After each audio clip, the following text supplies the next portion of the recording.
think it was Clifford's 806, pulling that 6-wheel rake. And instead of turning off to Jess's, I turned off towards the hayfield. And all of a sudden, I don't know what hit me. I never looked back. And the tractor tipped on its side and slid down the ditch. And I ended up in the front corner of the cab laying there. The window I had open was gone. That part was on the ground. And the tractor was still running.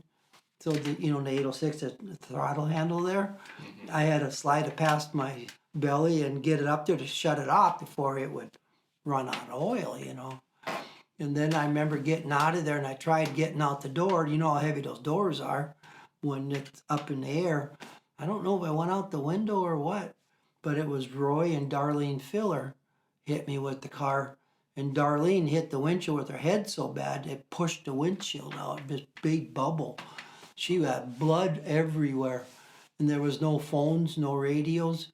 And I think it was your dad and Christian was here doing that.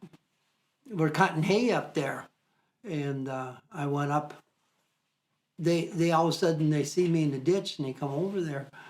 Finally, someone stopped and I says, "Go call the ambulance."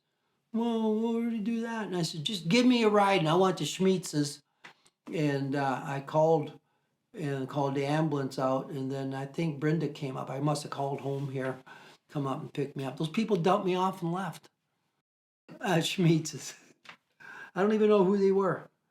Anyway, that's the thing without phones. Back then, stuff happens, And anyway. So he had a cab on the 806. It wasn't this one. He had a cab on the 806, not this one. It was a Farmall, and the wheels were narrow.